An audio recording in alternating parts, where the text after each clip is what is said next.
For the first time ever, Productive Conversations is covering college football. What a great day to level up. This is where we start our weekly college football coverage.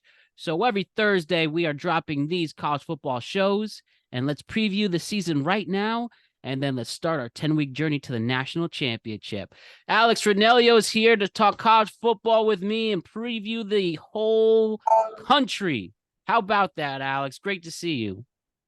Happy to be back, Matt. Let's make some magic. Yes, we are. Nice weekly coverage. Alex will be with us throughout the college football season and NFL. So this is going to be an awesome fall and winter. And as we are getting more and more grasp and, more and more views on our reels and growing, this is pretty cool, right? Absolutely. Yeah, we're just starting a lot of new formats to modify to, a lot of new places to broadcast, and a lot of new faces to be seen. So we're excited to bring it back this season. We're gonna make it happen.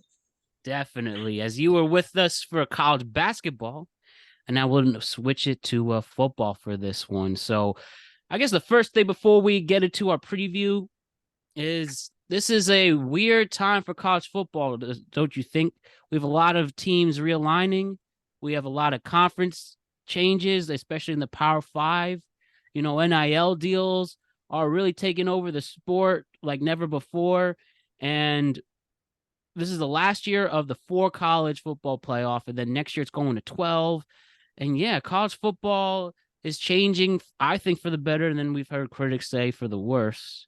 So coming into this season, Alex, and I know there is week 0, but we just saw teams blow out each other. So, not much going on there. And this is where it's really starting Saturdays at 12 all the way to 10 at night. And yeah, I guess before we start anything, how are you feeling about this college football season as a whole, especially with all the changes that are happening? Well, I've never been more excited. Not just blanketed statement. I think that there's such a shakeup, like you said, across all the major Power Five players in terms of conferences, and really like the genetic makeup of some of these schools, starting from scratch and being able to build up and kind of manifest their future for themselves. We know that the transfer portals have really made up really well. The NIL and all the turbulence that it's created for both the players and the organizational staffs, it's really put like a 1-year tenure on all these programs to really prove how invested they are in their students. But it also gives the opportunity across the board, across not just Power Five, but some of the mid-level conferences to really show what they can offer their students right off the bat. And it means that a lot of people can compete, especially when it goes to an 8-team, a 12-team competitive edge, that you can look, wholesale at some of these teams and really reckon with, players that may not have been in the spotlight in the past. So I think it's really just opening up the floodgates in the best sense. And I like the fact that the league and the NCAA is embracing change and not fighting it, because my feeling has always been, and most of our viewers as well have always kind of understood, that it's kind of been an antiquated, slow-moving kind of organization across all athletics. So I think that this is a sea change in the right direction. I think so too. Now, I know people are concerned about maybe people taking advantage of NILs, and then especially with the conference alignments, and we'll talk about a little bit. It seems that the Pac-12, especially, they're really losing a lot of schools, and some people think this is because of TV deals and spotlights like that, and you might even see a time, maybe at the end of the decade, if maybe all the conferences dissolve, and they always say maybe it turns into, what was it, like the Big 60, where pretty much all the Big Five, the Power Five schools turn it to one major Division I FBS system. And especially now with the 12, if we are next year going to 12 colleges, so that really would make sense fundamentally on a national level. It seems it's moving pretty fast, but I don't know. One of the reasons why we decided to cover college football like we did the NFL after that being a success is because of, you could argue that college football really is the second biggest sport in this whole country. And 100%. And especially from coast to coast. And we really want to, talk about those schools, those middle America schools we haven't had the chance, these Big Ten schools. Yeah, your Well, Michigans and your, let's say, Wisconsins for the first times. I don't know. But this yep. is why I want to expand on this thing we're growing here. So with that, there's a lot of changes happening too. So it's an interesting time for us to start covering college football amongst all their changes they're doing.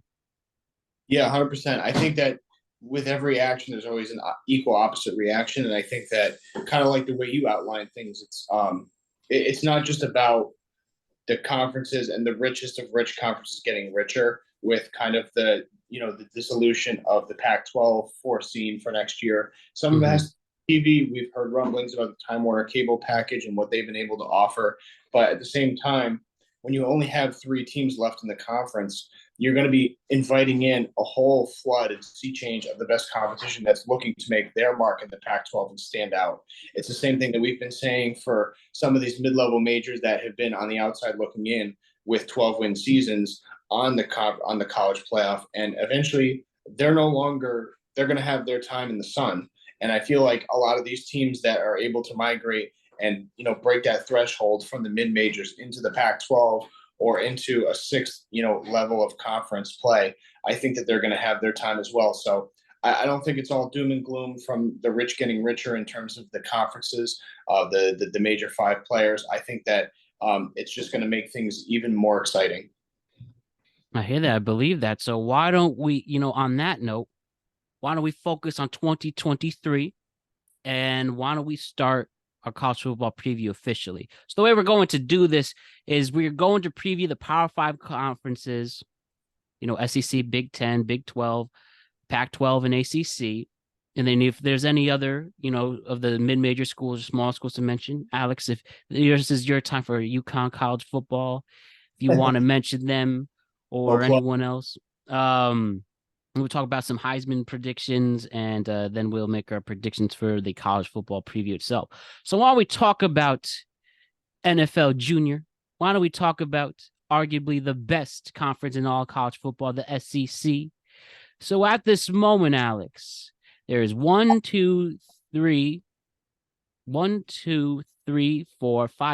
teams in the top 25 who are in this conference. You have the reigning national champions, number one Georgia Bulldogs, coming back to defend their title, trying to do the first three-peat in college football since they've had leather helmets. You have Bama coming back, opening at number 4 in the polls, and coming up short, not even making the national championship last year. I'm sure there is a lot of people who want to make a push again down for the Crimson Tide. LSU is back here; they're at 5. We have Ole Miss and Texas A&M at 22 and 23 respectfully. And some other teams to notice: Kentucky had a great season last year under Will Levis. Maybe see if they make a push. They're not ranked to start. Tennessee. Oh wait, sorry, not Tennessee. We could see if Florida, after making some noise again after a down period, making a deep run. SEC football is interesting, Alex, and basically, the first thing I want to talk about here is Georgia, with Carson Beck taking over after Stenson Bennett. Yep. A lot of the Georgia Bulldogs lost a lot of players to the NFL this year, but still people think they are going to be a dominant team. They think as long as Kirby Smart's there, they're going to pull it off, maybe another undefeated season. Do you think the Georgia Bulldogs are going to be as dominant as they were last year? Well, I think they will be. Not for the predictable reasons that we thought. I mean, they've always had like a top level, unbelievable, undeniable defense, especially their front four, and then having a game manager like Stetson Bennett who can occasionally make the big bomb throw down the field with some of their all-star level receivers and the tight end they've had in years past. I think that they will kind of run the table the same way. They may get a couple hiccups towards the end of the season. You got Ole Miss, I think week 8 on November 11th, and you have Tennessee wrapping up there as well. But they really should have no problems. It's a pretty cupcake schedule, relatively speaking. So I think they'll kind of back their way into the number 1 seed if there was a possibility. And Similarly, I think LSU is going to have the same kind of fate. I think that they've had a minor scare with that, with the running back Emory being questionable for FSU week 1, but Mm, I think that when you look at the rest of their schedule for the remainder of the year after Florida State, Ole Miss will be a minor scare, and then you have Bama, November 4th. So even if they go into the playoff with a one loss season, I could see them easily, not to spoil the remainder of the show, but I could see them as a 4 seed going into the playoff. I think those are really the two leading candidates for the SEC, and everybody else is kind of sitting at a 9-win fate, if I could say. interesting. Okay. And That's the the way. other and the other thing, and one of the other schools talk about, if I would love you to expand more on, is Alabama. Dominant for so long, but didn't make the national championship for that national championship game itself in a 5-6 year period. Ever since they introduced this college football, they were always there. But losing to TCU out of all schools was Yeah. a shock. And I would like to think that Nick Saban doesn't want to be in that position again. No, he doesn't. He's got a lot. There's a lot of pride on the line, and some of it, rightfully just, and some not. It's about keeping your resume as high as it can be and maintained year after year. And I think for him, this is going to be a very personal season to see his bounce back and his team's resilience. But look, I see them as a 2-loss team. I think they'll be on the outside looking in, kind of where USC sits at the preseason poll at 6. I kind of see them with a similar fate right behind Ohio State, depending on how those 2-loss situations match out with the quality of their losses. But I think that they're going to have a great year, just not enough to get in that top 4. And, when you peruse their schedule, it is brutal. Texas, Ole Miss, Texas A&M, Tennessee. At the very least, I don't see them running the table, but I think that at least 2 of those 4 are hard outs, and that's really where I draw the line for myself. I think there'll be still a high power ground game with a really solid defense. But this is going to be. I think you're going to start seeing cracks in the armor for Nick Saban this year, and some of it just and some of it unjust. Ooh, so could we see? Could this be a situation where we say, "Man, the mighty have fallen"?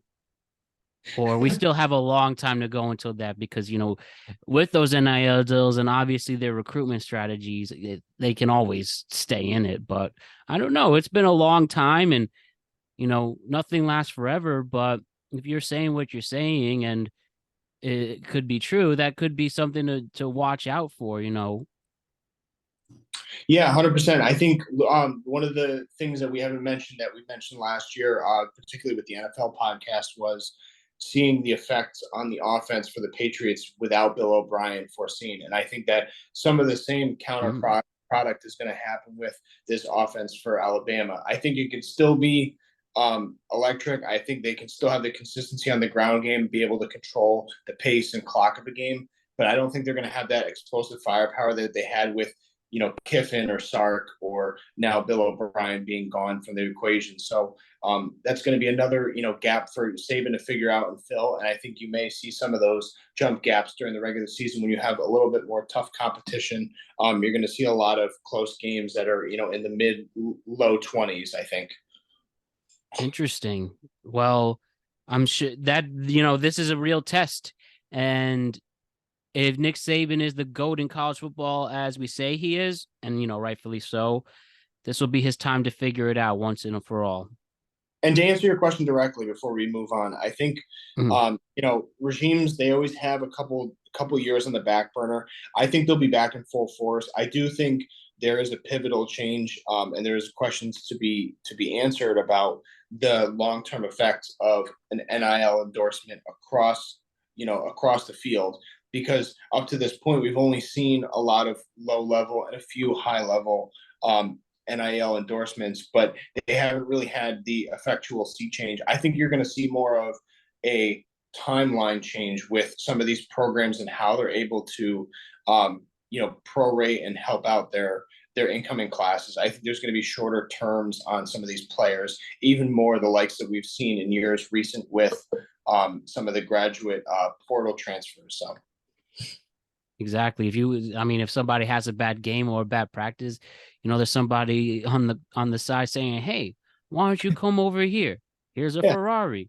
here's $5 million, and it helps makes these cases that soon these players, this could be really a minor league for football. And I know they really will do everything they can to not say the word professional, because then you have to do like workman's comp and then benefits. But yeah, this is just part of the game now that we just have to get used to. Yep. And something that might be hard to get used to, and the next conference I want to focus on is the Pac-12. It seems this is going to be 2023 is going to be the last year of what the Pac-12 is in their identity. And what I mean that is the Pac-12 is going to look a lot different after this season. And let me name the following schools that will be leaving the Pac-12 starting next year. This includes UCLA and USC. They're going to the Big Ten. Arizona State. Arizona State's also, they did a self-imposed ban. They won't be playing this year. We have Colorado leaving, Oregon, Utah, Washington. And so the four, I mentioned three, that it's actually four schools that are remaining as of next year include California, Oregon State, Stanford, and Washington State. But of course, maybe they get poached. I don't know. But coming into this season, the Pac-12 has a lot of good schools. They have 5 top-ranked teams right now. USC's at 6, Oregon at 15, Oregon State at 18, Utah at 14, and Washington at 10. So there are good football players here. USC already won a game, and this conference might have the best player in the entire nation, Caleb Williams. So coming into the Pac-12 and what is going to be the last season for a lot of these schools, what do you think is going to happen? And as much as we enjoy these games, I'm sure they're going to feel a little awkward, don't you think? Oh, for sure. I mean, there's always the elephant in the room question looming over games such as the ones we're going to see this season. Kind of like you mentioned, there's a ton of great talent on these rosters. It's going to be interesting to see some of the exiting energy, if you will, to how these games are played. I think you may get to a point in the year where, maybe week 9, week 10, where teams that are 3-4 losses, you're going to start seeing that differentiation in, quality of coaching to see how teams get prepared and maintain to stay ready and stay poised week in and week out, even with the prospects of things going elsewhere. And the teams that cream that rise to the top, the USC and the UCLA's, they're gonna be fine tuning things, and they're gonna be looking, for the future and beyond. So I think a lot of the quality of these teams may get exposed as the season transpires, but I think it's going to tell a lot about the quality of coaching, even more so than the recruitment classes. I think that the coaching is really going to lay bare their true colors and how they're able to get players prepared, and operationally how they're able to keep players fresh and motivated week in and week out, even through the waning weeks of the season. So Yes, definitely. So one of the schools I want to talk about here is USC. They're starting out at 6. As I mentioned, Caleb Williams is back. And before they leave for the Big Ten, do you think this team in USC, do you think they can sneak into the college football playoff? Well, not sneak. They're a really good team, especially on offense. But do you think this team can bring back the USC glories of like when we were kids in the Leinart days in the mid 2000s? Do you think this is USC's time to really be a powerhouse program, especially going into the Big 12 next year, Big 10 next year? if we're speaking comparatively, I would say they're going to be like USC light. I think they're not going to be quite like the Leinart Bush, Carroll days, but I think they'll pretty damn close. I think they'll be as high powered electric as an offense. Just because I don't question Lincoln Riley behind the helm. I think that he's as good as he's billed to be. But there's certainly no cakewalk the second half of the season. You still have four out of 6 ranked opponents in your own conference going down the second half of the season, and Caleb Williams, it's really hard to repeat as a Heisman. I think that I think that there's going to be a lot of psychology from 2 levels up, as viewership, from a viewership standpoint for us, as weekly viewers and fans, because we're going to be kind of seeing the duality between his relationship with his coaching staff and how he's able to be able to mature to the next level and see if he's really pro ready coming after the next season. So all that being said, I think that they are a shoe-in for the 4 seed. I just see Ohio State's schedule to being too insurmountable, similar with Bama, and I think that they'll be kind of sitting there, ready to jump into that fourth and final spot in the playoffs. It seems like they really can't go.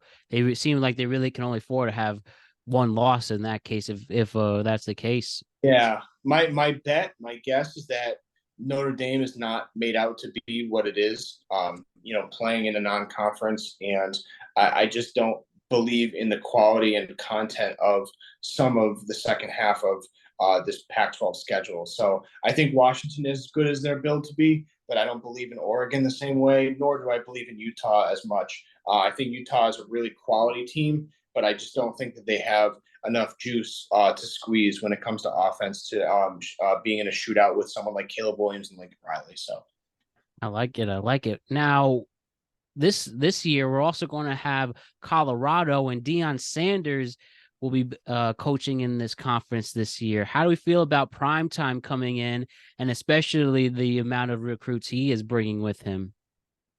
Yeah, it's really something. It's amazing. I went originally. It was kind of billed from a distance as kind of a sideshow. I was never quite a fan of Deion, even though I had huge high regard for his individual like skills and talents. But in terms of being able to galvanize a team and a roster, I never quite saw it at the pro level, and I didn't know how it would translate to the lower level guys. But when you look at his short resume at Jackson College, and you look at Jackson State, pardon me, and how he was able to kind of already, play the game through the game, if you will, in the offseason and recruiting these guys. It's really nothing short of remarkable. And I think that it's going to pay dividends, whether it means, an 8-win season or a 10-win season, who knows? It's going to take a few years, as we all know, to rebuild a dying program. And I think they were like the worst team in Division I last year. Were they not in Power 5? Yeah, I could look that up really quick, but yeah, they really had a very weak season. But if you noticed during their spring game, there was like a back-to-back. The year before there was no one, there was a ghost town, and then they filled the stadium this year. So there's a lot of hype roaming around, and people are excited. And yes, they were definitely, it says here, they were one of the worst teams coming into last season. And he's bringing in a whole new staff, and they're revamping it. And I'm sure if anyone could do it or bring some pizzazz, if you will, is definitely prime time. Oh yeah, for sure. I mean, he's going to bring the lights and the glitz and the glamour to these games. I just don't know how many wins it'll translate to in season one. I think they're probably closer to an 8-9 win team than a 10-win team, which is fine. I mean, that's huge, tremendous success from a 1-year turnover. Having said that, I don't know how much confidence I have in them going out of the Pac-12, exiting the Pac-12 coming into the 2024 season, because I think that if you're a new program, and I say new relatively, like they're in rebuild, I think you need to create deep ties with roots in the conference that you're already embroiled in, because there's a lot of bad blood, there's a lot of resolution, there's a lot of long-term relationships widespread across those conferences, and it's really easy to just say away with shoveling that aside. But I think that they need to be exposed to kind of that getting in the mud with some of those teams this year. So yeah, and they're going to go to the Big 12 next year. Seems like a better fit. They're placing as Oklahoma and Texas are about to leave for the SEC. They're one of the teams going in, as well as Utah and Arizona State. So I guess this is going to be it for them, and let's see what happens. But regardless, there's going to be a lot of eyes on that school. So let's see what happens. So why don't we now talk about the Big Ten? It seems like everybody's favorite conference right now. And, they are really exciting. It's really exciting for Big Ten football right now. So we have 5 teams that are ranked: Michigan at 2, Ohio State at 3, Penn State ranked at 7, Yep. and then we have Iowa at 25 and Wisconsin at 19. So coming into this coming into this year, we have Michigan and Ohio State again, ranked number 2 and 3. Michigan is starting without Jim Harbaugh. He's suspended for recruitment violations for the first 4 games of the season. That's And bullshit. then and then again, Ohio State trying to make up for another disappointing year, coming up short. So focusing on those 2 schools first, Michigan and Ohio State. Do we see this as the year that maybe they will meet in the college football playoff? I would love to say yes and make it a true manifestation of reality, but I hate to be the bearer of bad news. I think that Ohio State is going to be the first team on the outside looking in, unfortunately. I just perusing that schedule. I mean, Penn State is just going to be unbelievable this year, coming back with James Franklin. Notre Dame is nothing to sneeze at. Wisconsin will be a solid, tough out. And and then again, capping the year, second to last week with Michigan. I have a lot of confidence in Ryan Day. Again, I feel the same way I feel about Ohio State as a regime in totality as I do with Alabama. I think that there's just a couple years where you give it your all, you sit on the sideline on the outside looking in terms of your production, and your best years are going to come back. They're going to return, but this division is loaded. It just seems like it's the right time for Michigan to finally get over the hump and have the last word, the final word on Ohio State and Michigan's rivalry for the time being. Mm-hmm. And I actually see Penn State, quite frankly, a more of a formidable opponent to Michigan than I do Ohio State, Michigan. So that's kind of an interesting kind of little you say monkey wrench in the equation. But this division's, I mean, it's Power 5. They're going to have meat and potatoes type of competition. A lot of good programs in this conference, and I think this is just Michigan's time. I think that the first few weeks are going to be not even an issue without absence of Harbaugh, and when he comes back, they're just going to plug him back in and keep it rolling. Yeah, I feel like this is the year that they can finally make it. I think that I really see this as a team that's going to play in the national championship. They're really dominant on both sides of the ball. Teams are not going to be phased by Harbaugh, by the Harbaugh absence. And once we make our predictions, I'll go more into detail there. But I'm really interested in the Wolverines, especially. And you also mentioned Penn State that people are really excited for. And as you mentioned, who's returning for them. But is there anything else you want to add with the Nittany Lions? Do you think, they've had a very complicated decade, if you know what I mean? Recovering from the Sandusky trial, trying to get a national presence again. And it seems for the first time since that all went down that they are really looked at as a true top program in the country. So elaborating on that more, do you think, you could potentially see this team in the college football playoff? I do. I'm not willing to stake that they will make the fourth final spot in the playoff.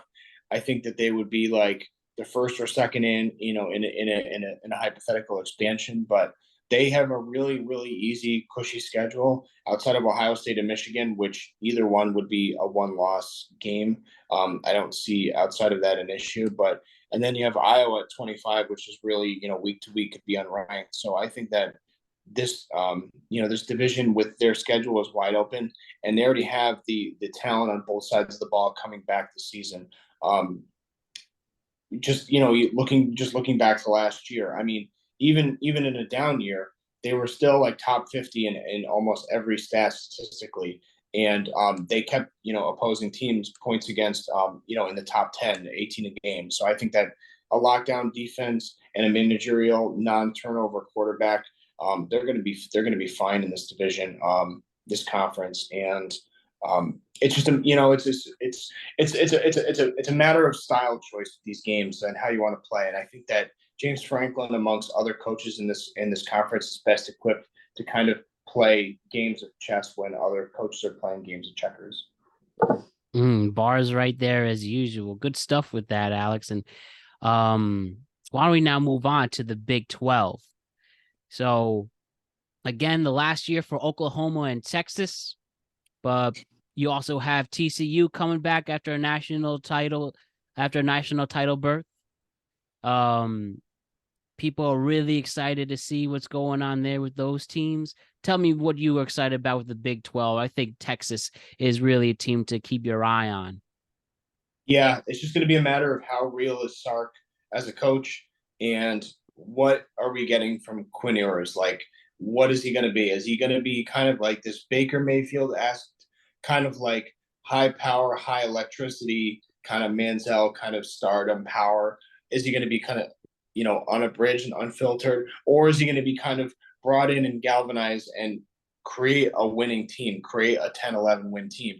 We just don't know. I think there's too many questions around Texas to year after year, the past decade. I mean, you talk about Penn State having a tumultuous, rocky road of an up and down kind of hill of a decade for their team. I think Texas is right there in terms of unfulfilled promises. I think that, the way they did Charlie Strong on the way out, and then the way that they've kind of given the platform for Sark to kind of do what he has to do, I think he's up against it to prove it this year. There's no excuse, in my opinion, with that defense and that roster in totality that they can't run away with this conference, particularly with the level of competition being diminished from years recent past. So I think it's theirs to lose, but I would not be surprised if they found a way to blow it. And I like what I've seen from TCU in terms of coaching staff last year. I think they've been able to maximize their talent pool and potential, even with a down roster. So I think it's really a two-horse, conference, and I think we'll know by week 8 what we have with Texas and with I can't even speak, with Quinn Ewers and with Sark, because I'm big on Sark, but it's a whole hell of a lot different being an OC in Bama behind that cushy roster and staff when you have a track team playing for you on offense, having the weight of the world on your shoulders in a program like Texas with those expectations. So this is going to be all about Sarkisian in the spotlight, and how he's able to bounce back from any kind of adversity as the schedule goes on. So, and for the other two ranked schools in TCU and Oklahoma, do we see them having any strides? I think they'll cause headaches across the conference. Like, you'll see, good Saturday afternoon games with Iowa State or Kansas and stuff like that. But I don't think they're any real contention to give Texas or TCU any trouble in this division. I think K-State's kind of the more formidable opponent opposed to Oklahoma, but really, when we talk about the national conversation, I think it's really a two-headed horse two-horse race between TCU and Texas. And also, this is the first season for the University of Central Florida, and they are a Power 5 school now. We've seen them for the past 10 years really advance as a program. They went undefeated one year. How do you like them being in this conference now? I love it. I think that this is kind of the classic, conversation that we had with next year's preemptive dissolution of the Pac-12, and like what could be filled with that vacuum, that void in that conference. And I think that you're going to see a lot of teams like the prototypical UCF who have done all the hard work, recruiting, in their conference, maximizing their potential, winning all their games, building their resume and bringing their staff along for the ride. It's kind of the way I feel with Tulane. I think Tulane is kind of in the same realm, in the same position, where they've been overperforming in a conference that no one pays attention to, and now that this is kind of their opportunity to kind of have their moment in the sun and see what they can do. So I think that the future is bright for them, particularly in this conference where you can make a lot of noise really quickly. And just taking a peek at their schedule, I mean, there's a lot of opportunity here to really make some noise. I mean, I think by week 5 when they play Baylor, and then week 6 when they play Kansas, I think people are going to start taking notice. I like it. So why don't we now switch to the ACC? Yep. They have three teams who are ranked, which include. Oh wait, actually, sorry. For one more thing for the ACC, the last thing on the Big 12, probably their most popular player is going to be sitting. He's a freshman. He's related to Arch Manning, Yep. and say crazy things happen and we see some injuries, or he's just as amazing as they are touting him to be. Do you expect to see Arch Manning playing at all, even playing a snap or a series in the college football season? No, I don't. The reason I wanted to abstain from bringing it up in conversation was because we like to, deal with facts on the show, not hypotheticals. And Mm-hmm.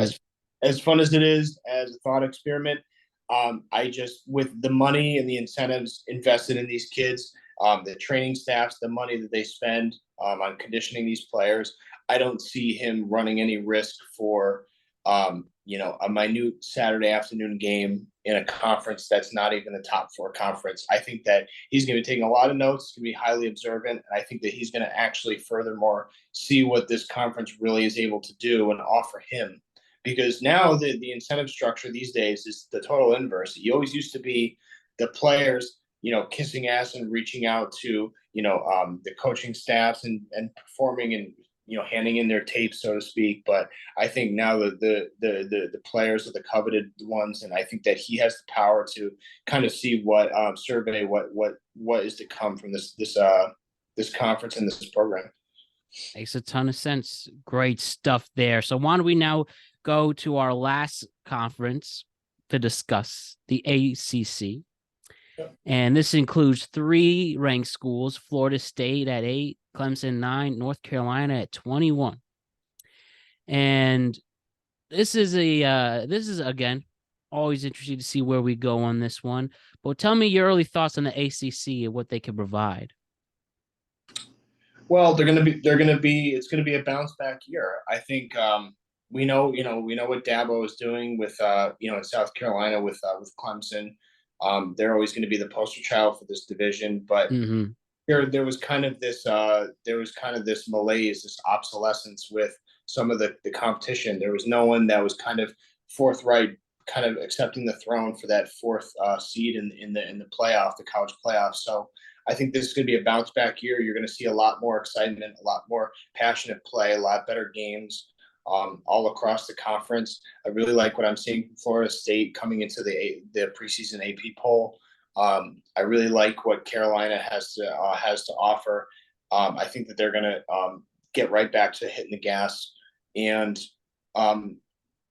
I just think that the competition, whether it's Syracuse, VTech, Pittsburgh, it's it's similar to the Big Ten. It's a lot of meat and potatoes programs that rely on, a ground game and a really high powered defense, a really dynamic defense. A lot of guys that can fly around the secondary and create a lot of havoc and change. So I think that you're going to see a lot of electric gameplay, and I really see it between a Clemson and Florida State two-headed competition. But I wouldn't sneeze, and I wouldn't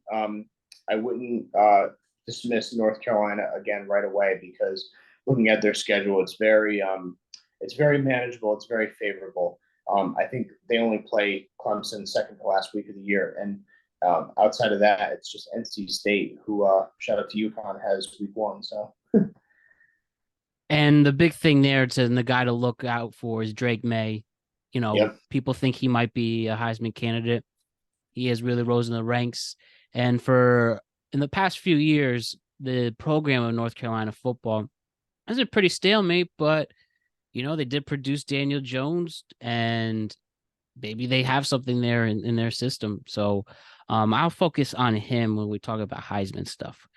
But real quick, and I'm really excited to see this kid Cade Klubnik too.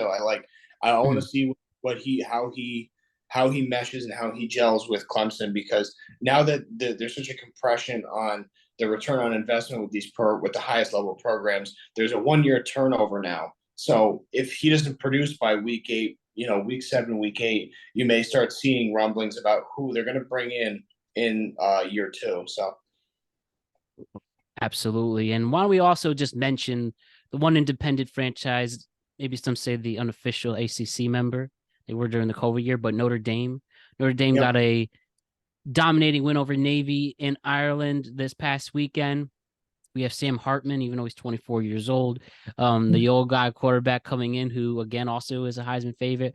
Maybe we could focus on him more once we talk Heisman stuff. But for Notre Dame and the Fighting Irish, how do we see the year going for them? I think they'll be kind of in the same boat as Ohio State and Bama. I think they'll be a really phenomenal 2-loss team.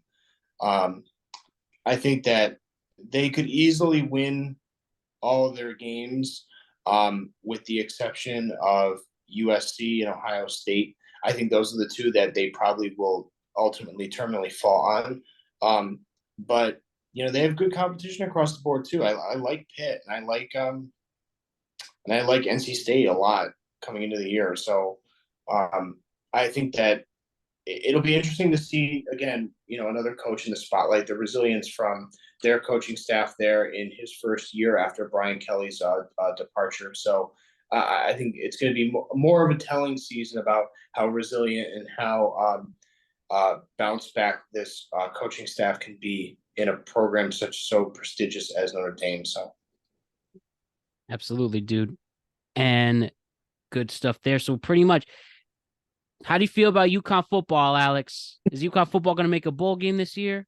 They'll probably make the Turd Bowl like they did last year. No, they had a pretty resilient. I mean, I really like Jim Mora Jr. I think he's the real deal in terms of an up and coming coach. It seems like they've had a real deteriorated last handful of seasons, with just hitting and missing, misfires on coaching, and just being antiquated with how they approach the game. I think this guy inspires. I think you started seeing the turnaround week 6 last year when they were, getting blown out, to start having competitive games and then winning tight games, and looking at, situational offenses, 2-minute offenses, how they're able to expand, stretch the field, and get down the field and make plays in short order. I think that that's the stuff of great coaching, and I think that he's pushing this program in the right direction. Now, will it translate to a high-profile bowl? Probably not. They'll probably be one of them that picks off,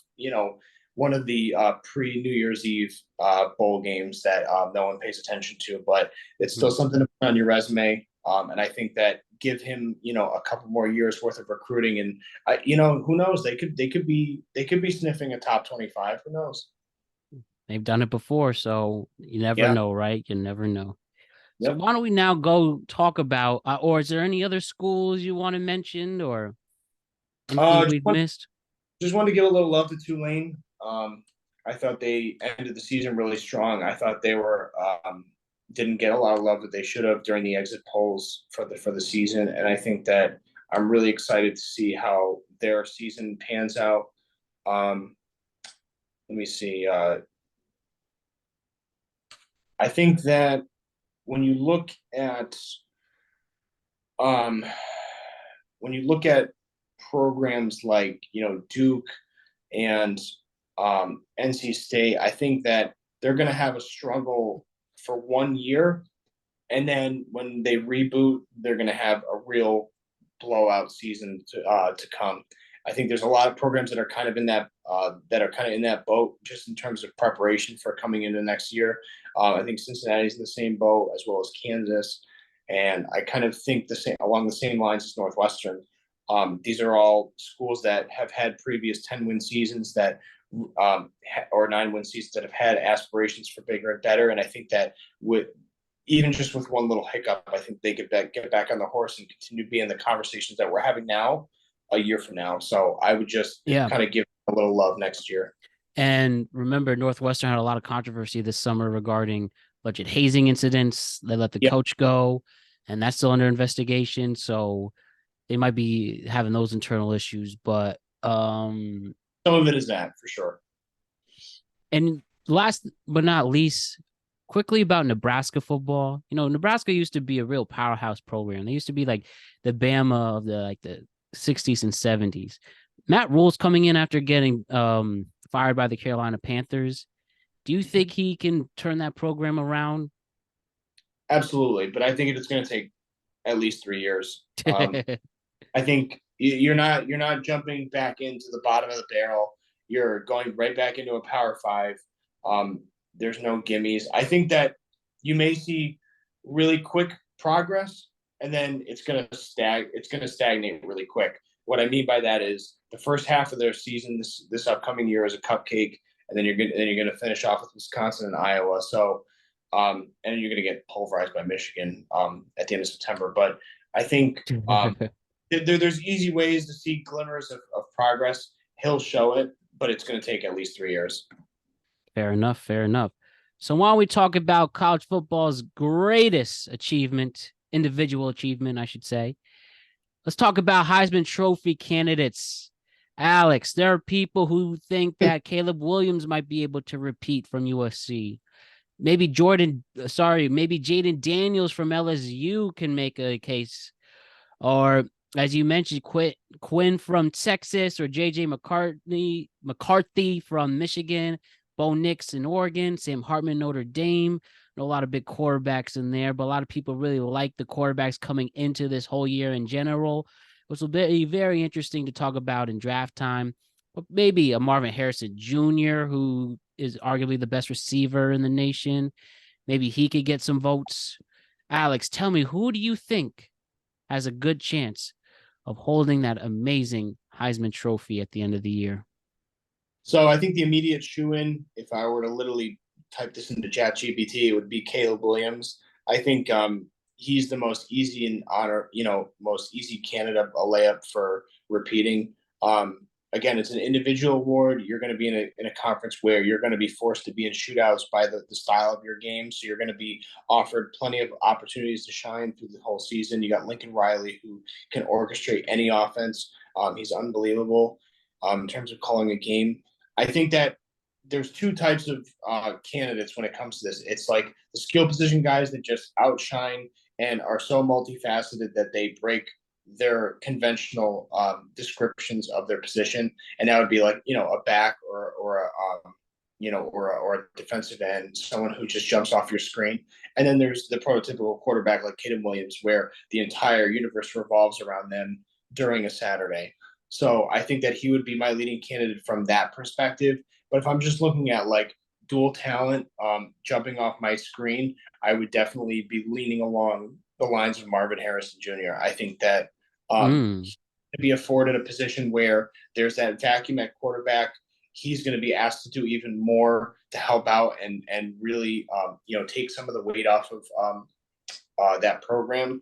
And again, they have a lot of high profile games this year, with Michigan and Notre Dame and Wisconsin. So he's going to be afforded plenty of opportunities. But the one dark horse that no one's talking about that I think is going to have the biggest opportunity and probably will rank for me will be Brock Bowers. I think that he's been kind of the glue guy through the last 2 years of the reign of Georgia. He's been kind of the common denominator for all of their success. And now with Stetson Bennett out and the torch being passed, with any rookie quarterback coming into a new year, the one guy that they always rely on, aside from the ground game, is the tight end in the middle of the field. And him being that senior leadership in the middle of the field, I think that he's going to really demand all the attention, but he's going to get most of the production. And I see him having a record year.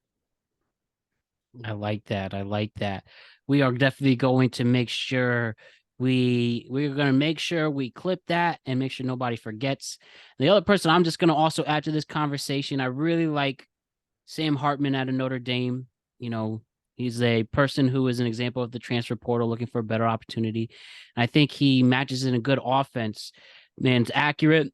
This man can use his legs, even though he is a very old quarterback in college football, 24 years old, just about 4 years younger than us. But despite his age, I do think he's going to impress a lot of people coming to this year. And I really think he's going to make a push with Notre Dame and getting them some dominance again. I know maybe the Navy game didn't exactly show what they can provide against a weaker program, but I think there's a team to really look out for this year, and he's going to be a big part of it. Yeah, and again, I mean, I want to give some love to Jaden Daniels. Like, I don't have any ill will against LSU, and matter of fact, I have them in the playoff. I just think that the style of play that Brian Kelly orchestrates, it's not going to afford him to maximally shine the way that a Caleb Williams would under Lincoln Riley. And I think it's just as simple as that. I think he has as many as God's gifts as Caleb Williams does, and he's playing in an opportune conference where the style of play and the competition of play is so enormous that he will be afforded those opportunities at every given turn. But I just don't think that their style of play and the way that they orchestrate an offense is going to necessarily require of him what it will of Caleb Williams. Excellent stuff. I know. Let me say this. I think one of these players we mentioned is going to take the big trophy, and let's see what ultimately becomes of it. So just one more segment to go, Alex. Why don't we make our big predictions once and for all for the college football playoff? As I mentioned, this is the last year of the 14 college football bracket. Then they expand to 12. So this is going to be a special college football playoff, if you will. So let us make it. So why don't we name our 4 teams, and then we'll lead the conversation from there. So the 4 schools that are going to make the college football playoff, in my eyes, are going to be Georgia, Bama, Michigan, and Notre Dame. And I see Georgia back in the national championship. They're going to fall short to Michigan. And Michigan's going to really, really do something they haven't done. And let me just quickly look up the last Michigan national championship. But I think the Wolverines are going to have an interesting story. And maybe that is a little cliche, if you will, with Jim Harbaugh back in being suspended and coming back. But I think this team's really stacked. And they're going to win their first national championship since 1997. And Charles Woodson way back when. So I'm going to make a bold prediction on that one. But I really do want to make the claim again that Notre Dame's going to rise up in the ranks and sneak into their first ever college football playoff.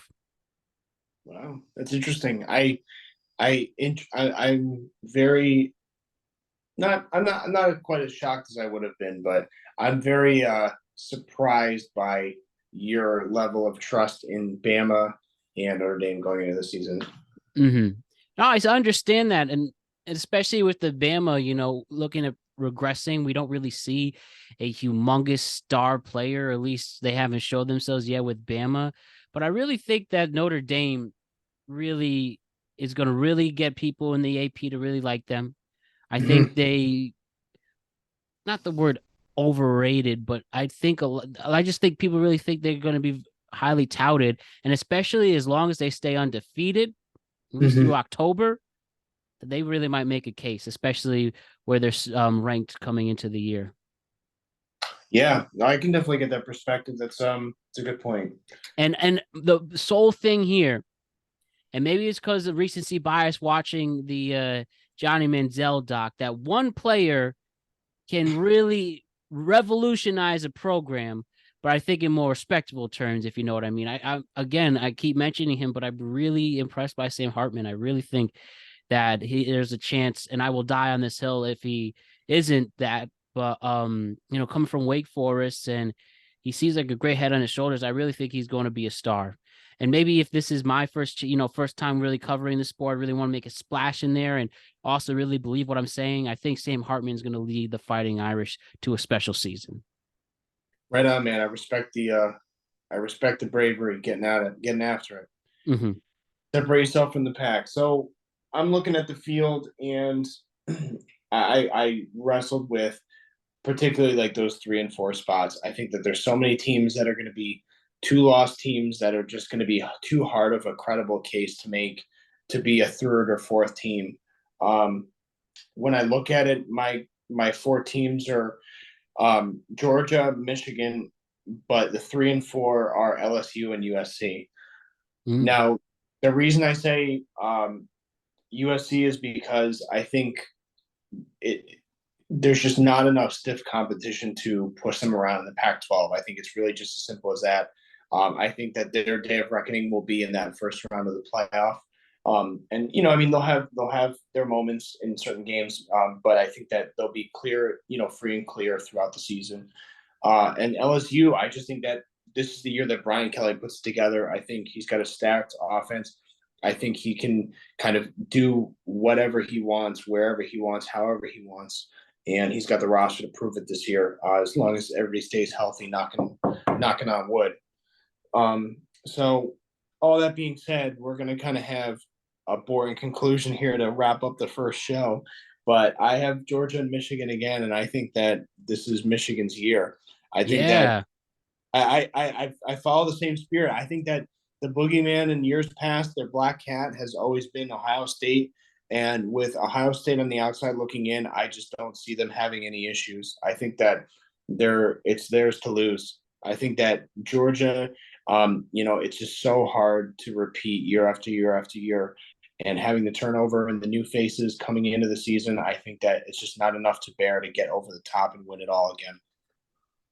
Well, I agree with that too. And though and it's seeing the adjustments Georgia does, especially with a lot of their losing a lot of teams again to the NFL, and it seems like they all went to the Philadelphia Eagles. But it's going to be an interesting time. And I think, and if you don't mind, let me just make sure the last three-peat team. Yeah, I guess.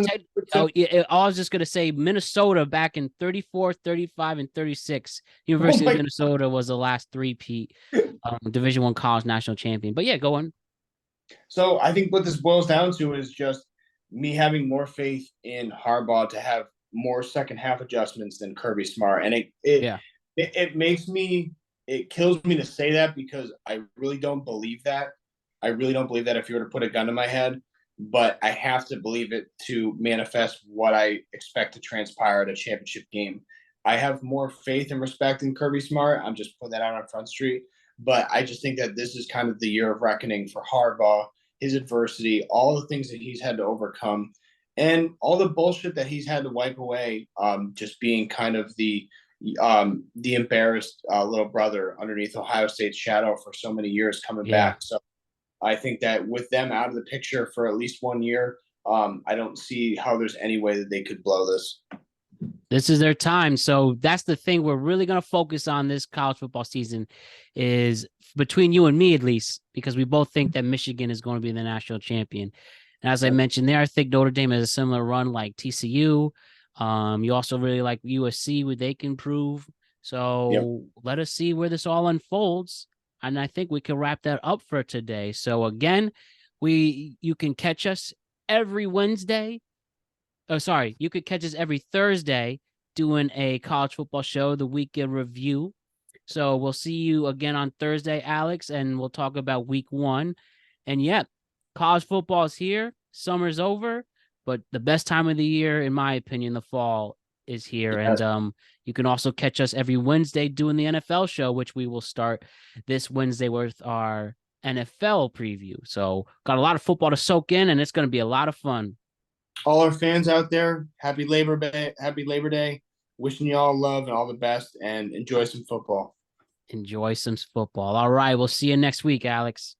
All right. Take care, everybody.